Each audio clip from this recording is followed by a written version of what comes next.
Percy Lapid 5. Percy!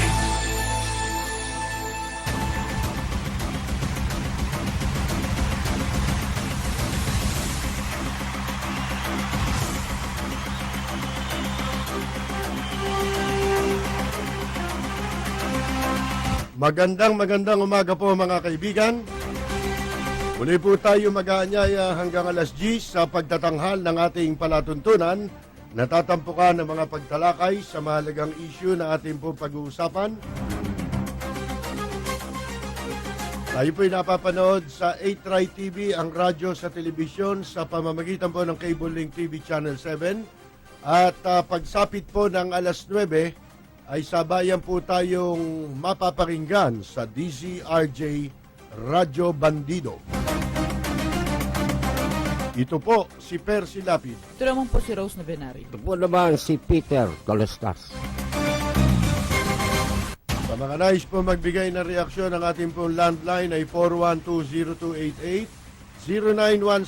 0917-798-8910 po naman ang ating text line. Binulgar na po yung tatlong PNP general na sinasabing protektor ng droga, illegal drugs, at may bonus pandalawa na parehong retarded, retired na PNP generals. Yung isa po mayor na ngayon. Yan po ang ating siyempre tampok na pag-uusapan ngayon. Hanggang mamaya po yan at kukunin namin ang inyong reaksyon patungkol po dyan. Ano po inyong masasabi sa ginawa pong pagbubulgar, ha? Nakakabigla. Ito yung mga surprise moment na hindi mo akalain may sasabihin palang ganun, di ba? Malakas pa sa lindol, yanig lahat Kahapon lang, di ba sinasabi ko na pagka hindi pa napangalanan yung mga generals na yan, tatagal pa yan. Dahil nga doon sa ultimatum ni General Bato na 48 hours, wala naman lumutang para magtapat, di ba? Magpaliwanag, sumuko, man lang. At ika nga umami sa kanilang mga pinaggagawang katarantaduhan, mga kaibigan. Sabi natin, kapag walang lumabas na ganyan, maapektuhan ang kredibilidad ng ating Pangulo at hihina yung suporta ng taong bayan. Dahil yun ang dahilan, pangunahing dahilan, yung sinabing pagbubulgar, pagsugpo sa krimen, mga kaibigan, pagbubulgar sa mga walang hiya, nasangkot dyan sa illegal drugs, apektado ang liderato ni President Duterte. Sino mag-aakala ngayon, nakahapon sa kanyang talumpati doon sa bilang panauhin sa okasyon ng Air Force 69th anniversary. Bigla niya sasabihin na walang yan yung mga yung walang grandstanding na yung prepared speech nga, hindi yun ang binasa niya. Binasa Ayaw niya yung prepared speech motherhood. Tsaka yung sana meron man lamang pahiwatig, sige sasabihin ko na sa ganito, yung patatagalin ba, di ba, na lalagyan pa ng mga adlib, di ba? Aadliban muna bago ang daming sasabihin, seremonya. Ito binigla na At kagulat-gulat po ito, mga kaibigan, dahil alam naman ninyo, wala pang gumawa niyan, yung ganyan, di ba? Na binanggit ang pangalan. Pero ano po ang reaksyon ninyo? Kasi sa akin ang dating, bagamat gusto natin yan at inaabangan nga ho natin yan, sino ba yung mga yan? Pero nakapanluno mo di ba? Isipin mo, tama yung sinabi ni President Duterte na na supposed to be ito ang magpoproteksyon sa mga mamamayan. Pagkatapos malalaman mo itong mga taong ito ang sangkot sa droga. Kung sa bagay, hindi na bago yan para sa mga mamamayan. Alam nilang sangkot ang mga pulis dyan. Pero yung pangalanan mo is another story. At saka ganun kataas yung ranggo. Oo, mga matataas na tao yan. Kasi sabi nga niya, treason daw na matatawag yung ginawa nitong limang to dahil pinag-aral ng bayan, di ba? Lahat yan, habang nag-aaral yan sa PMA, may sweldo yan. sweldo yan. Nasusan. Lahat yan, ultimo daw medyas, lahat Ultimo brief uniform. yan. Oo. Ultimo karsorsilyong nagtututong Mga kaibigan, binabayaran ni Ultimo, Eli yan. ultimo Si Eli. toothpaste, Sipin mo si Eli. toothbrush, lahat ng ginamit niyan habang nasa academy. Baka ipahanap ka niyan, ha, Eli, yung tatlo. At saka tayo nagpapasweldo dyan sa mga yan, di ba? Oh, yun Biruin na nga. mo para gumawa ng kalokohan. Yun po ang pinasok ninyo maglingkod sa bayan. Mga kaibigan, pagkatapos ganyan, di ba, gaano karami pininsala ng droga? At pinipinsala niyan. Gaano karaming buhay ang winasak niyang, gaano karaming kinabukasan ng kabataan na sinira niyan? Yun yung ulit-ulit na sinasabi ni Duterte, na sinisira ninyo yung galit ako dyan Kasi sinisira yung kinabukasan ng mga kabataan, di ba? Ng mga Pilipino. Kaya nakita mo, hindi umuunlad ang bansa natin. Bakit? Kasi mga kaibigan, may mga walang ya sa gobyerno na imbes na pangalagaan ng kapakanan ng taong bayan, sila yung nagtutulak para mawasak ang kinabukasan nitong mga mamamayan. Alam mo, ba't reason yan? Ano ba si Dr. Rosersal, di ba yan national hero? Pambansang bayani yan, di ba? Ano ba sabi ni Dr. Rosersal? Ang kabataan, ang pag-asa ng bayan. Ha? Pagkatapos, magiging pag-asa pa ba ng bayan yan kung adik yan? Sinira. O di treason yan? Layo, ano? Tama.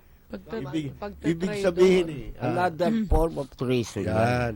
Ibang klase lang Ibang ng klase. pagpapaliwanag, no ha?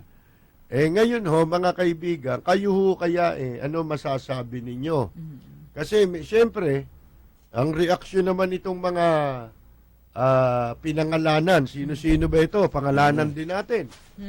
Dalawa natin pangangalanan, no? General Bernardo Diaz. General Bernardo Diaz. Retired yan, ano? Hindi, Hindi pa, active yan. active ito. Okay. Saan General. naka-assign ito ngayon?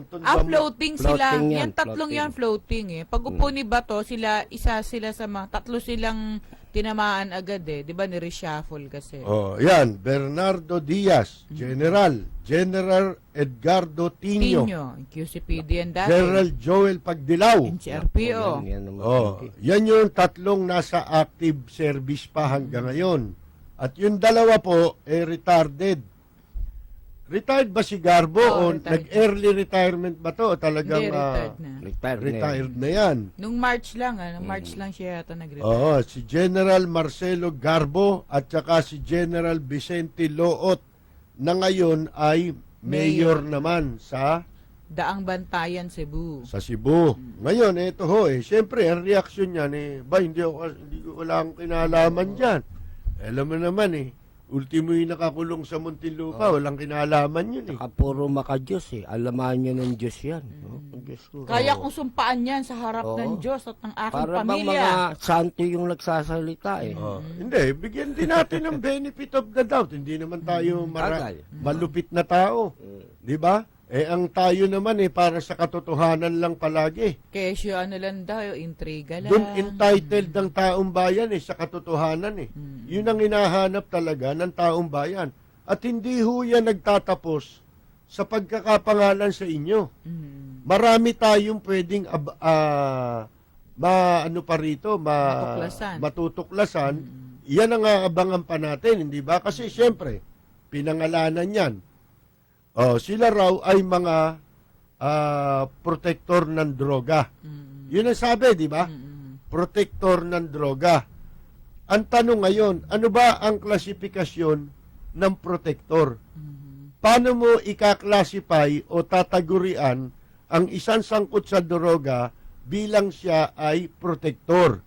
Kasi po, pag sinabi mong protector, pwedeng kahit hindi ka pulis, pwede kang protector Iba rin yung drug lord, iba rin yung drug pusher, iba rin yung Courier.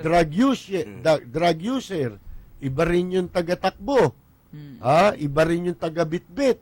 Ang dami niyan Paano natin, kaya tayo, masasabik tayo na, lumabas ang lahat ng katotohanan dito sa 5 tinukoy na sinasabing sangkot sa droga, at para malaman natin kung paano natin ika-classify itong mga taong ito. Kasi po, di ba may mga pinapatay? Sinasabi nga nung iba, at makikita mo naman, mahihirap yan Kagabi nga lang, meron ako napanood sa news, umiiyak yung tatay yung anak niya pinatay, nahulihan pa raw ng baril. Sabi niya, ba't naman pinatay nyo? Ang pinapatay nyo lang kaming mahihirap. Yung malalaki, hindi naman yung pinapatay. O, di ba? Tama rin naman yun, may katwiran din sila. Hanggat hindi lumalabas ang buong katotohanan. Ano ba sila ika-classify? Gaano ba sila ka-dangerous? Kumbaga, anong rango nila Oo. sa sindikato? Parang PNP na talaga yan, di ba?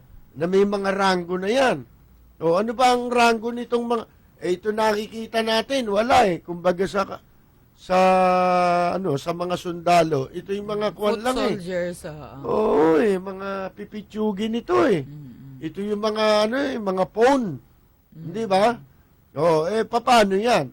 Lalo na kung halimbawa drug user. Sino pa makapagpapatunay kung pinatay mo yan, drug user lang yan, tapos inakusahan mo nagbebenta ng droga? Dahil ba sa nahuling Misa Shea, nagbebenta na ng droga? At pag tinignan mo yung kanyang kalagayan, hindi proportionate na para sabihin mo siya, Nagbebenta. talaga nagbebenta, yun ang kanyang hanap buhay. Nasa squatters area. Yung iba naman, napipilitan lang na maging runner kasi nga wala silang pambili. Para sila makagamit din ng droga, pumapayag sila maging runner, di ba? Yun ang ginagawa nila para masustain yung kanilang bisyo. Kaya kailangan ngayon i-classify natin. Ano bang klaseng protector ito mga to? Pag sinabi mong protector, pwede maging pati mga piskal, protector din yan Kasi... Mga opisyal ng gobyerno, protector din yan Hindi ba? Halimbawa, si Paquito Ochoa, nung araw, di ba? Tinuro yan nung PDEA agent na. Hindi ba? Tinuturo yan sino pa tinuturo dyan? Si Kakdak daw, di ba? Si Kakdak, tinuturo yan yan daw, protector. Ngayon, hindi mo, ang hirap ngayon, malaman kung sino nagsasabi ng totoo. Dahil ang paliwanag nitong isang mayor na narinig ko kanina, Yan ba si Luot? yung dating general na mayor ngayon sa Cebu. Anya, politika yan. Kasi ang misis ko, nasa politika rin Ang totoo niyan, matagal na nga nila sinasabi yan sa akin matagal na akong sinisiraan kasi nasa politika yung aking asawa. At saka ako, ngayon, nasa politika rin. Meron din mga instance na nung araw naging subject ako ng investigation. Pero, na-clear ang pangalan ko. Ni-lifestyle check din ako ng NBI. Pero, clear din ako sa NBI. Paano yan? Sabi niya, may pamilya pa naman ako, may mga anak ako. Sira na kami dito dahil pinangalanan kami. Ano na yan parang convicted na kami niyan yun, paano mo ngayon ipaliliwanag? Halimbawa na meron ding, pwede rin yun kasi siyempre yun ang ginagawa dati ng mga sindikato ginagawa rin naman yan kahit saan ang ituturo yung walang kinalaman. Saan ang galing yung information? Ang nagbulgar nito si Presidente Duterte. Hindi naman siguro irresponsableng tao ito para sabihin mo, questionin mo yung credibility ng information na pinagbasihan niya. A1.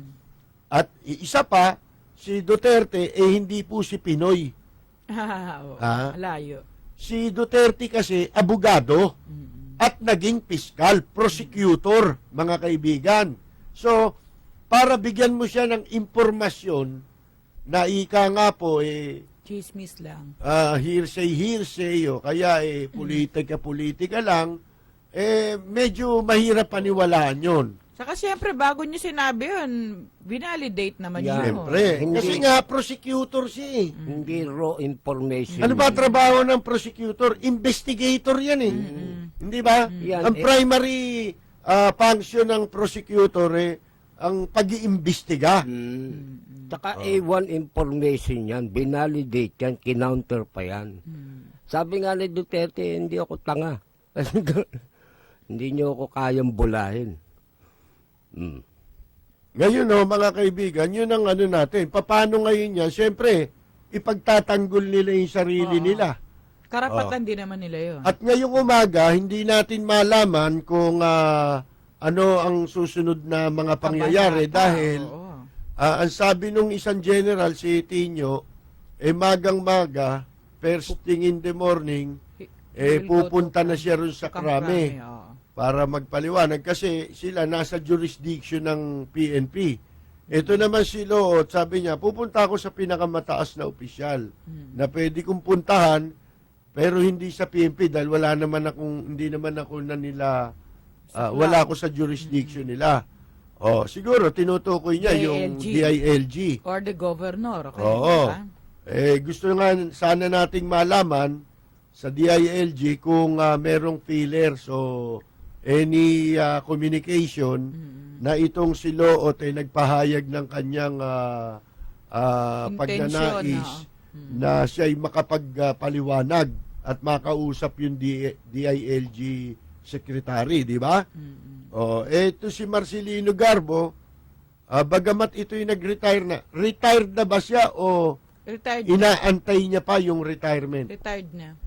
Kasi dito si Joel Pagdilaw, magre-retire na rin ito Oo.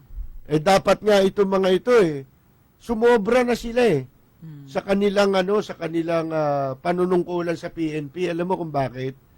Ang pagkakaalam natin sa PNP o sa military, 6 na buwan before yung date o yung petsa ng iyong retirement, kinakailangan ay alisin ka na o umalis ka na sa pwesto at babalik ka na sa Krame.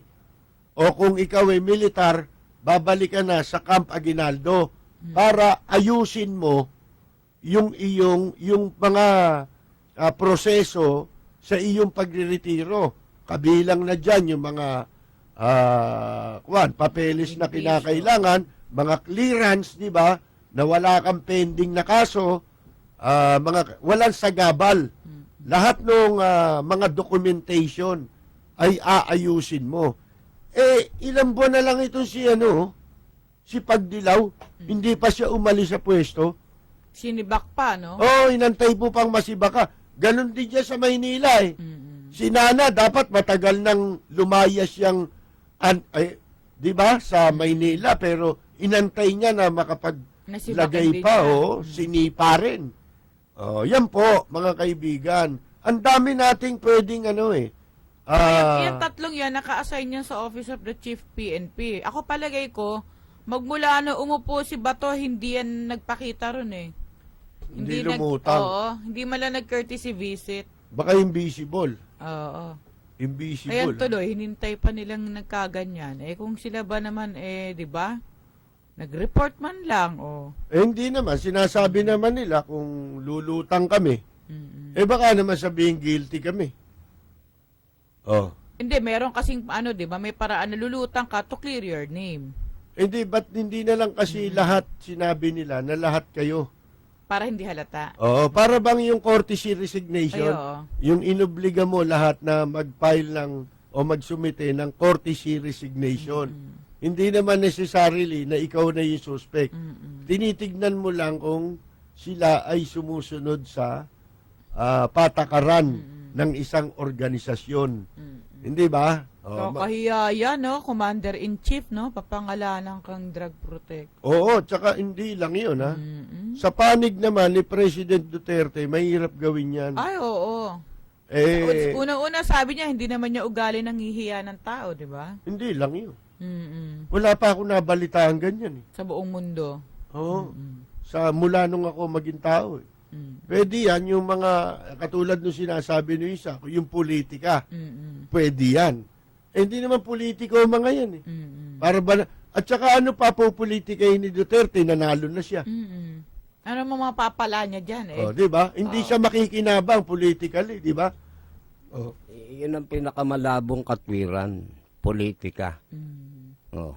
Hindi, malabo nga yun. Pero kasi yung sinasabi ko sa yung nagsasabing politika yan, mayor yun eh. Politiko kasi siya. At saka yung asawa niya rin, mayor din. Kaya sinabi ni Duterte, narco-politics yan. Para lang ito doon sa mga kwan, sa mga siyempre nakikinig sila. Oh, sasabihin napakinggan nila yung paliwanag na politika. At saka not necessarily kung hindi politiko ito, mga pulis ito, wala nang politika. Eh within the PNP, lintik ang politika diyan eh. Oh, basta sagutin nila. Pati sa AFP, lintik. Yung politika hindi naman posisyon yun, hindi naman tao yun eh. Yun yung masamang gawain eh pag sinabing pinupolitika ako eh. Basta sagutin nila yung akusasyon sa kanila. Ang katumbas na kahulugan ng politika, intriga sa diksyonaryo natin. Di ba? Sinabi pinupolitika ka, iniintriga ka. Oo. Yun po mga kaibigan. Saka Ito. pinalalabas nila, kung babasahin mo lahat yung sagot nila, nakuryente si Duterte. Binigyan daw ng maling impormasyon, di ba? Black propaganda. Yun ang sabi nila. Oo. Santo nga ang labas. Yun nga yung ano nila eh. Napaka-ano naman yun. Antayin natin kung ano ang ilalabas naman na ebidensya na pinagbasihan laban sa kanila. Yung ba ilalabas pa ni Presidente Duterte o ni Bato? O hahayaan na lang Internal nila investigation. na magsagawa ng investigasyon ng Napolcom yata eh. Ang binanggit ni Duterte Napolcom eh. Oo, yan na mag-iimbestiga. Sabi ni Duterte, walang sarswela. Ayoko ng sarswela. Sabi, talagang imbestigahan nyo. Sabi ko nga po kanina, mga kaibigan, yung pag sinabi mong protector, dapat itong mga lahat ng sangkot sa droga, dapat siya may classification. Dito tayo magkakaalaman eh. Alam niyo kung bakit? Kasi po kung hindi, maku-question ang credibility ng rule of law. Eh yung pa naman ang inaasahan ng taong bayan kay President Duterte na ibabalik niya ang pundasyon ng rule of law dito sa Pilipinas. Mga kaibigan, hindi ba? Pagkatapos, kung hindi po natin makikita dito yung mga ginamit na basyan, dapat din siguro ipakita yun. Hindi naman sa kinu-question natin ang credibility. Ito for the sake ng mga taong nagsasabing magkakaibang katarungan, kamukha nung napanood ko kagabi. Kahit na si Duterte na ang presidente, dahil sa nangyari sa kanyang anak na pinatay at pinaghihinalaan o pinararatangan na lumaban. O sabi nung ama, wala namang baril yan, ba't may baril? O ba't nyo pinapatay, mga mahihirap lang? Makikita mo naman yung kuha ng camera sa pamamahay nila eh. Kung doon sa bahay nila nangyari. At saka itsura nung pinatay, makikita mo parang nagsasidecar eh. Ang mga itsura nila, naka-short pants na andudusing eh. Mga gusgusin, di ba? Mga nanlilimahid. Pagkatapos pararatangan mo nagbebenta ng droga. Kung nagbebenta, hindi may pera yan. Hindi ganyan ang itsura niyan. Tinan mo ito sinasangkot ng mga general. Ang kikisig eh. Di ba? Ang gigiting ng tindig eh. Katulad si Pagdilaw, pag ini-interview yan. Dinumero, pati pihit ng leg niyan eh. Hindi kaya mang-agaw din ng baril yung general. Ngayon nga ewan natin kung kasabay nitong ating palatuntunan meron na nangyayari ngayon sa Camp Crame. Inaabangan kasi ng mga media ro na hindi makapasok. Hindi sila pinapapasok eh. Holiday kasi. Hindi umuubra yung mga koneksyon nila ro sa loob eh. Dati kasi pag sinabi nila may kausap na ako dyan na opisyal, siyempre yun yung padrino nila na nagbabouch para sa kanila, di ba? Nakakapasok sila. Ngayon di umubre. Bawal daw magpagala-gala rin doon. Siyempre for security purposes. Anong malay mo, baka mamaya bigla na lang magwala yan. Yung isa sa mga inaakusahan dyan, mamaril na lang ng mamaril. Didisarmahan naman yan bago Maghanap na lang ng damay. O, hindi ba? Hindi natin masasabi. Kahit sabihin mo pang general yan. Ngayon nga ho, yung classification, pag sinabi mong protector yan anong paraan para sila mapabilang na protector? Anong klaseng pamamaraan o relasyon ng kaugnayan nila sa mga illegal drugs bilang protector? Halimbawa, ano ba yon? Yung wag mong uhulihin yan. Ganun ba yon? Pagka merong mga hinuling droga na nasa, kahit wala sa jurisdiction man o hindi, pagka nakatawag yung inuhuli, kinakausap yung mga arresting officer, sasabihin, huwag mo, pawalan mo na yan, bitawan mo na yan. Sa police parlance, sila tinatawag na patong. Patong sila ron. Gusto meron silang lingguhan doon. May intelihensya sila ron. Yung pangalawang klase naman, bukod sa patong, sila rin nagre-recycle. Ninja yun. Yun ang ninja naman. Yan ang mga ano dyan, yan ang mga klase ng mga protector dyan sila na mismo Yung pose. ninja, pag sinabing ninja ka, ikaw na rin mismo yung drug lord kasi binebenta mo na Hindi. Tsaka yung boss mo. Di ikaw rin yung drug lord. Kaya nga, ikaw na nga yung drug lord. Ikaw na rin. Hindi ka protector. Oo. Kailan ka nagiging protector? Kaya nga dapat i-classify. Pag hindi, Kaya ako yung tingin ko dun sa ano ha. Kasi nga, yung mga pinapatay na maliliit, tatawagin mong pusher yun, runner lang yun. Small players, kumbaga. Oo. Small Ano lang yan, wala yan, mga pusang payat yan. Na nag-aantay lang ng malalaglag na mumu sa lamesa, di ba? Ano yan, daganding-ding, sabi ng mga Oo. pulis.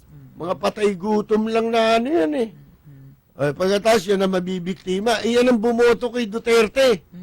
Kahit na mga adik yan, gusto nila maging presidente si Duterte. Akala siguro nila, sabog si Duterte. Di ba? Oo, di ba nakasuot pa ng bowler, no? Oo, at saka, paano natin ngayon yung application of law, ng rule of law? Halimbawa, yung ba yung rule of engagement? Di ba may tinatawag sa PNP yung susundin mo yung rule of engagement? Rules of engagement. Yan, rules of engagement. Ano ho yun? Paano yung proseso na yun? Kung, halimbawa, malalaking tao, magkaiba ba yung i-apply nating rule of law doon sa malaki at sa maliit? Paano mo i-apply ang rule of law dito sa protector at saka sa drug lord? Sino ba ang mas matindi? Yung drug lord o yung protector? Ganyan po. Dapat dito yun nga abangan natin Ano kaya yan? Pag nagpunta kaya sa krami, ano popusasa na kaya yan? Dahil yung yun na nga courier nga, pinapatay agad Di mas lalo yung protector, di ba? Mas mabigat yung kasalanan nun. Tama. Hindi, tsaka pulis ka. Oo. Di ba? Tsaka ikaw nasa gobyerno ka. Kasi kung protector, ganito yung sinasabi natin kanina, isa lang yun. Yung nahuli. Halimbawa, nahuli. Contact niya si General Pagdilaw, halimbawa. Di tumawag siya. General, ako huli dito Saan yan? Dito Maynila Sino huli sa'yo? Huli ako mga bata na anak tawagin mo si Nana. Kakausapin ko. Ako na tatawag. Oy, Nana, bitawan mo yan. Yang hinuli ng mga bata mo doon sa daid. Ganun mo ba, sir? Sige po. Bawiin mo yung shabu. Ito ngayon tinawagan, hindi ba protector to? Yun ang tanong ngayon. Dugtong-dugtong yan. Hindi ako naniniwalang hanggang dyan lang yan kumbaga meron chain of command dyan. Hindi ba? Ikaw ba, naniniwala ka? Ikaw ba, kontento ka na dito sa tatlo? Ako, hindi ako kontento. Marami. Yung iba nga, may kasamang listahan pinakikita ngayon, nasa dyaryo. Nasa TV pa kagabi. Yung order ng reassignment sa mga nirelieve dito sa NCRPO.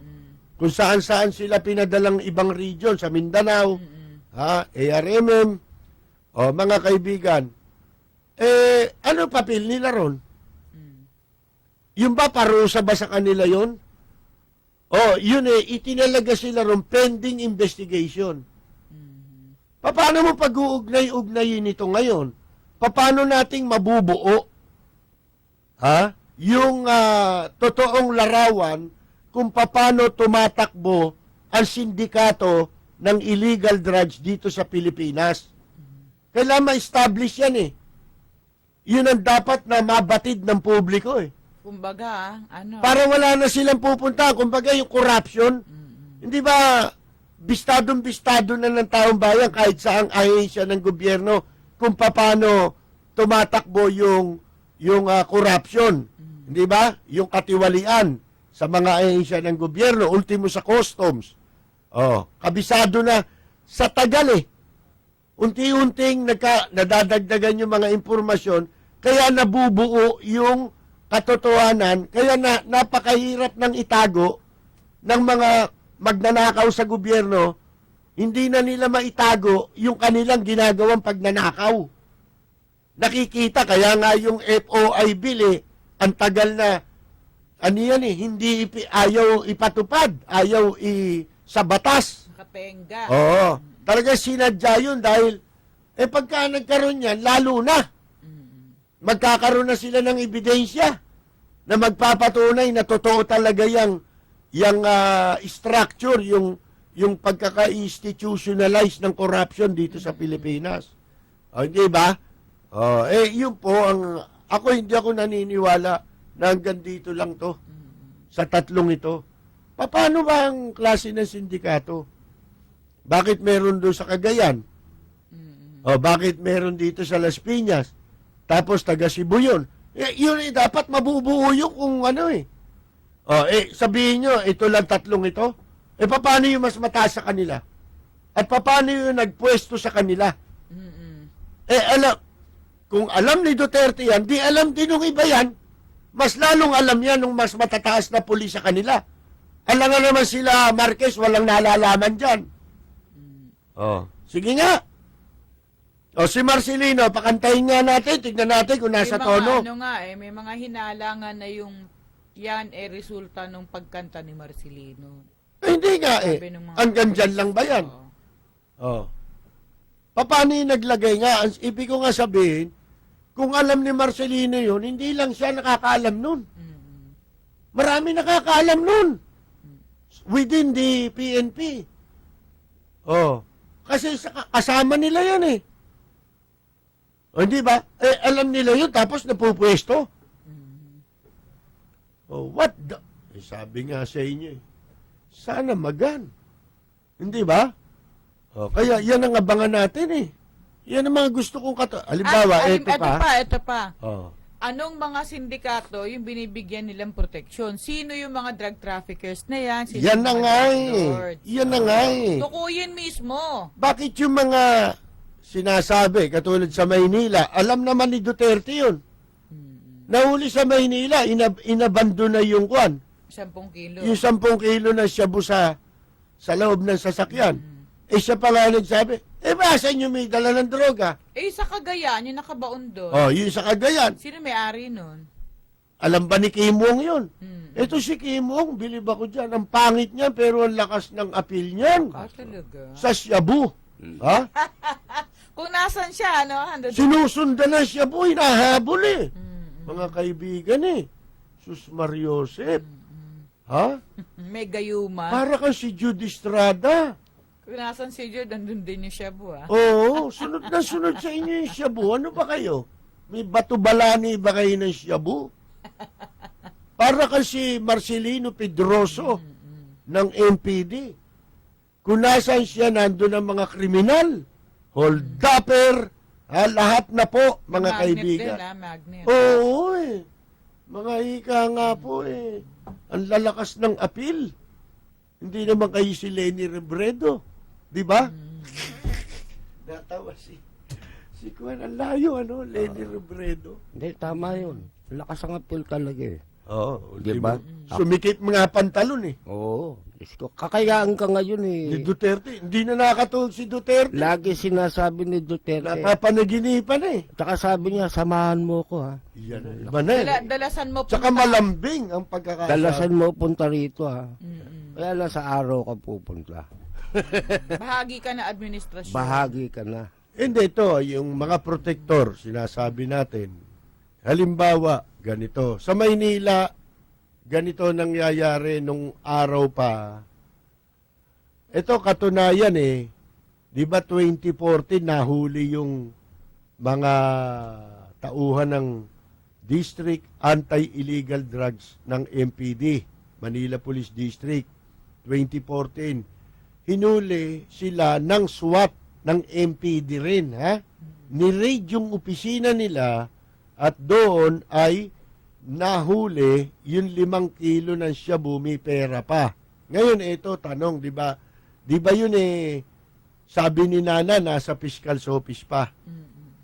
Mantakin ninyo, 2014, wala pa resolution. Samantalang yung kay Ligayang Bruham, bilis. Oh, nagmamadali yung piskal. Oh, mga kaibigan, ngayon ito eh, kalakaran sa Maynila ito. Sumikat dyan si Isko Moreno eh, sa mga drug Cases. cases, mga kaibigan. Pag mayroong kaso involving drugs sa Maynila, ang punta nila sa opisina dati ni Isko eh. Pagkatapos si Isko naman, may alaga. Doon din sumikat yun, si Arlene Angeles.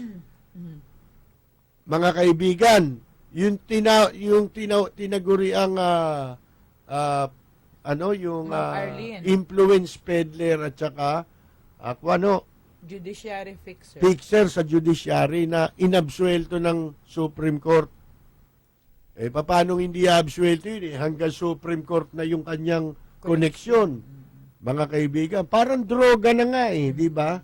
Yan ang matindi sa droga, lahat nakukonek. Bakit? Pera eh. Ang laking pera ho niyan eh. Oh. Maniniwala ka ba? Yung mga dating naging presidente, hindi walang alam dyan sa droga. Matagal na yan eh, yung narco-politics na yan eh. Na sinabi ni President Duterte. Di ba? Ngayon lahat yun, presumption yun. Pero eto, may mga instance nga, katulad niya sa Maynila, kung i-inventaryoin lang ni Aguirre, pa-i-inventaryo niya, lahat ng drug cases na lang sa Maynila o kaya sa iba pa na mga prosecutor's office ng Department of Justice sa buong Pilipinas. Unahin niya ito Metro Manila lang. Sa mga kaso ng droga, tignan niya yung malalaking kaso, yung kaso kilo-kilo ng shabu na. Mga kaibigan. Pwede kasing mag-planting ka kung maliliit lang. Lang. Yung karaniwan, binibiktima yung iba. Kahit na ba drug addict yan, wala ka naman nahuli dyan. Pa-plantingan mo lang. Di ba? Hindi tama yun. Hindi mo binibigyan ng pagkakataon yung isang taong biktima rin ng pangyayari ng masamang sistema, ng bulok na sistema. Hindi mo siya binibigyan ng pagkakataon na makapagbagong buhay. Hindi naman siya kriminal eh. Biktima rin siya eh. Katulad yung mga namumundok. O hindi ba nagbibigay ngayon ng pagkakataon ng gobyerno na magkaroon ng usapang pangkapayapaan sa pagitan ng pamahalaan sa kanila. Bakit? Sapagkat gusto natin mabigyan sila ng pagkakataon na lumahok sa isang malayang lipunan, sa demokratikong lipunan, na hindi natin kinakailangang magpatayan, dahil pare-pareho tayong Pilipino, pwedeng daanin naman sa diplomasya. Para makinabang ang ating bansa. Ganun din po yan sa mga biktima ng droga. Adik, anya tapos nahulihan ng shabu. Anong malay ng mga tao ngayon kung hinag-iisan mo lang ng shabu yun? Lalo na, hindi naman na idideklara lahat. Aliba, dineklara. Eto, sila na rin nagsasabi nito. 5 kilo pero 10 kilo yan niya inahuli. Sabi nung isang yung nagtuturo kay Ochoa. Hindi dinideklara lahat. Ngayon, ini-inventaryo ba yan? Meron ba tayong regular inventory sa mga nahuling drugs na yan? Dapat O pagka kinostody na wala na tayong wala na. ginagawa. Kaya ito namang iba, masyadong magagaling, Kwan, nilalabas yung shabu. Pagkatapos, binabalik din sa merkado. Yun. Sila pa nagbebenta ngayon. May accomplishment na sila, may kita pa sila. Hindi ba? May accomplishment na kasi nakahuli. Nung makahuli, magkakapera pa sila. Dahil doon sa nahuli nilang droga na sila naman ngayon na magbebenta. Yan po mga kaibigan Kaya ang dami nating dapat na ma-inform, dapat ang tao well-informed tungkol dyan sa structure kung paano kumikilos ang droga dito sa Pilipinas. Hindi ako naniniwalang nagtatapos yan dito sa tatlo. Oo, siyempre. Malawak yan. At yung nalalaman ng mga impormasyon na nakarating kay Duterte, yung mga nagpaabot ng impormasyon yun, alam din ng iba yun. Kita mo, gusto pang umepal ni Lacson? Tumigil ka na, Ping. Oo. Lawa ka Sabi mo nga, hindi kaya Oo. Eto kaya Kaya. Ngayon, inamin niya, kaya pala. Kita mo na. Tapos ang isa pang problema, Percy, merong PNP chief, hindi makakilos Kasi, magpapalit lang siya ng regional commander. Ang daming pagdadaanan. Hihingan pa niya ng clearance sa Malacanang. Ang dami nagdidikta sa kanya. Ayun. Kaya merong napwesto dyan, hindi talagang pwesto ni Marquez, pwesto ng Malacanang. Kamukha na ipagdilaw. Ang may pwesto dyan, Malacanang kamukha nung isa pa riyan. Kaya ginawa ni Marquez, wala siyang magawa. Kung ano man ang mga kinikilos doon, hindi niya ma-actionan Kung gano'n, Tatanggap na lang siya. wala na, bulok din Kasama rin siya sa bulok na sistema. Kasama na rin. Kasi, kung talagang marangal kang pulis, kapag ka ako, ginawa mo akong PNP chief, o kita mo ngayon, ano sabi ni Duterte, mag-report kayo sa Director General. Yun. Ibig sabihin, nasa kanya ang sole authority. Kaya ang sabi ni Duterte, hindi ko pakikialaman ang paglalagay mo ng tao. Ikaw ang maglagay ng tao. At lalong walang pakialam ang Ay, mga sino? local official. Oo. Sa paglalagay ng mga pulis sa kanilang area of jurisdiction. Kasi mayor lang Isipin mo, mayor, kung ano gusto niya, yun ang malalagay. Sabi ni Duterte, ikaw ang maglagay. Hindi kung sino-sino. Yun na nga. Kaya alam niyo maraming lilitaw dito. At ako, sinasabi ko nga, paulit-ulit hindi ho dyan nagtatapos yan. Ako hindi naniniwala na yan yan lang ang pinakamalalaki o big fish na rito. Hindi ako magtataka kung merong... Ano lang bulgar sila dyan. katagal sa serbisyo. Oo. Pero gaano katagal na yung droga rito? Gaano katagal itong limang ito? Oo. Ano yung length of Plus 84. service nila na sila naglingkod bilang mga opisyal na meron silang capacity para kontrolin yung pagprotekta sa mga drug lord. Madidetermine mo. Gaano kalala na yung droga rito? Di ba? Dumating sila riyan, malala na rin yan. Lalo lang nilang pinalala. Kaya wag tayong magtaka kung merong lumagtaw dyan na dating taga Malacanang kasabot dyan. O kung sino man. At saka kung mo hindi binanggit dito sa limang ito, yung pangalan ni Nana, hindi na siya kasali. Hindi. Ako hindi ako na... Baka yung level mas mataas pagka yun na, puwera yun, hindi na totoo lahat yan.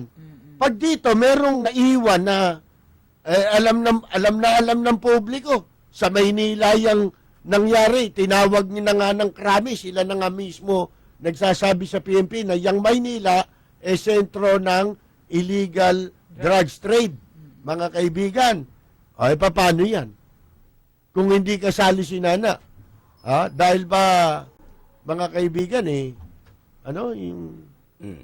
si Nana, hindi binanggit ang pangalan, hindi na siya kasali. Aba, hindi. Oh. Mm-mm. At saka yung yung pababa, down the O line. yun, iba pa yun. Oh, kasali rin yun, pero maliliit na yun. Kasi, Yung maganda rito, yung pataas pa. oo, nag-i-establish si Duterte ng momentum. Ayun yun andyan na momentum ng laban sa droga. Oo, tsaka suportahan siguro ng taong bayan talaga dapat yan. Siguro, tinatansya ni Duterte, tignan ko suporta ng taong bayan sa akin. May mas malaki pa rito, palagay ko eh. Tapos, Saka dapat Yung susunod. iba nga eh, oh, yung ibang may kinalaman sa droga, yun ang pumupuri ngayon kay Duterte. oo, Diyos ko. Sana ang susunod na gawin niya, pangalanan naman niya yung mga protector sa judiciary. Hindi, tsaka yung local official, may binanggit siya, di ba? Mayor, governor. Susunod na Eto yun. na nga isa si Loote. Mayor yan. Oh, babanggitin niya yun. Yun nga, pero mami, tutuloy natin ha. Tayo mismo magbalangkas tayo eh. Para malaman ng gobyerno na tayo interesado talaga ang taong bayan na matuklasan ng lahat ng katotohanan tungkol dyan. Hindi lamang, halimbawa nga, masusuppress mo lang sandali yan. Paano, habang buhay ba, nandiyan si Duterte? Halimbawa, nalutas ni Duterte yan. Ano yun, permanente na ba yun? Baka mamaya, kung may maiiwan dyan, temporary lang yan. Baliwala yung effort, sayang. Hindi ba? Saka bukod dun sa Halimbawa, tataas mo sweldo ng polis. Ano yun, sa gobyerno lang ni Duterte? Siyempre, hindi, di ba? kung magiging batas yun. Oo, pag naging batas yun, kahit sino na maupo, established na yun, nando na yun. Hindi na pwedeng palitan yun. Parang ganun din sa paglutas sa droga. Sayang naman yan. Saka tignan natin kung kung ang pagkatapos itong i-announce niya, makukulong to mga to. Tsaka 6 days pa lang si Duterte officially. Isipin mo, ganyan na momentum mo. Di ba? Lalo na kung tatagal pa yan. Kaya ako naman natatawa. Ito ay isang klase ng proteksyon. Yung kanina yun eh. Hindi ko lang naituloy eh. Yung halimbawa, sige, nahuli, droga. Si Isko, sumikat dyan sa Maynila.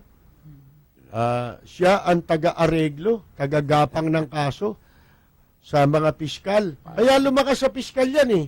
Oo. Ha? Kaya nagdi-deliver. Oo. Pagka droga kasi, pere. Areglo eh. Ngayon,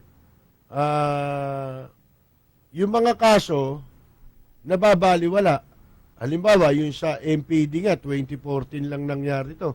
Ba't hanggang ngayon walang kaso? O ano tawag mo ngayon doon sa piskal? Lalo na pagka ang kaso na-dismiss. Pero yun nga, sinasabi natin, di ba, sa susunod, yun namang mga piskal, yung mga judge, yung mga justices, yung mga protector naman sa judiciary, yun naman dapat ang yun. Itong ano kasi, Shame campaign din niya yan. hindi rin natin masisi itong mga iba kung nakarang administrasyon nangyari ang katarantaduhan sa droga. Bagay si Isko noon pa yan eh. Wala pa yun, no? Wala pa yung direktiba ni De Lima. Kasi nung umupo si De Lima, nagpalabas yan ng circular eh. Sa mga piskal. Inutusan niya lahat ng piskal na basta kaso ng droga, Sa opisina niya. sa opisina niya lahat dadalhin for resolution. Inimbudo. Automatic review. Automatic review pala. O kung nagkaroon man ng resolution, Automatic i-review nung wala kang magagawa. Ha? Wala sa batas nung ganun, Huwag ka automatic review. magdesisyon. Ang automatic review sa Supreme Court, pagka ang kaso mo yung pinakamataas na parusa, automatic 'yon. Yung ano tawag mo, reclusion perpetua, automatic subject for automatic review ng Korte Suprema. Akalain mo yung function na yun, naisipang imbentohin ni isuot niya na sinuot ni De Lima. ikumot niya sa katawan niyang pagkalapad-lapad, mga kaibigan. Uy, tahimik na lola mo, ha? Tahimik. Nanginginig na siguro. Ngayon, mga kaibigan, ginamit yun ni De Lima. So, kasama sila. Sa mga dapat na imbestigahan dyan. Ngayon, mga kaibigan, halimbawa nga, yung yung piskal na yon, dinismiss niya kaso. Mm. Alam ni Dilima kasi, nagkapera yung piskal. Kailangan siya magkapera din. Kaya, subject for automatic review. Automatic lagay ibig sabihin. Oo. Matik. Ha? Matik na matik. Automatic lagay. Pagkatapos, yun namang mga nag-file ng kaso, pwede rin sabihin mong yung biktima ay hinaras. Alam mo naman sa pulis, kung sino yung walang kasalanan, tinataniman ng droga. Hindi ba? Para, ito'y ano naman, trabaho Gipitin. nila talaga. Ha? Para gipitin yung Oo, tao. manggipit sila ng tao na dapat hindi nila ginagawa dahil sila ang protector ng taong bayan. Magbabalik po tayo pagkatapos lamang ng ilang mga mensahe mula po sa ating impilan sa ating pong pagbabalik. Tayo po'y sabayang mapapakinggan sa DZRJ Radyo Bandido. Mga pangunahing balita at impormasyon na dapat ninyong malaman, mga kabulukan, pasisingawin at isisiwalat sa Lapid Fire. Makabuluhan at makatotohanang komentaryo para sa kapakanan ng bayan. Ihahatid sa inyo ni Percy Lapid, Lunes hanggang Biyernes, alas 9 hanggang alas 10 ng umaga. Samahan si Percy Lapid sa Lapid Fire dito sa DZRJ 810, hatid sa inyo ng 8 Tri-Media Broadcasting Network. 8 Tri-Media Group Incorporated. This is 8 Tri TV.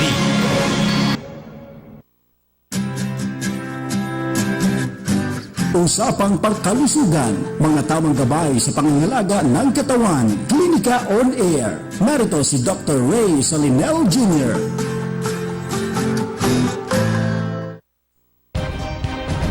Balita at impormasyon sa mga napapanahong kaganapan, makatotohanang komentaryo at tunay na public service. Usapin sa kalusugan, entertainment, mga gimmick at papremyo. Lahat ng yan narito sa 8 Tri-Media Broadcasting Network, ang himpilan ng bawat Pilipino. This program is brought to you by 8 Tri-Media Pro Incorporated. Maging alerto, alamin ang dapat gawin, anuman ang sakuna, maging Handa Pinas! Mga kaalamang pangkaligtasan dito sa Disaster Management School on Air. Handa Pinas! Matuto at maging ligtas kasama ang ating preparedness guru at public safety advocate, Martin Agula Jr.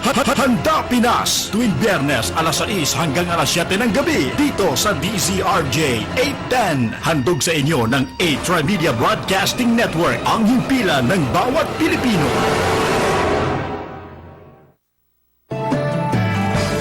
Noon, ngayon, at kailanman, ang musika ay patuloy na sumasalamin at nagbibigay inspirasyon sa ating buhay.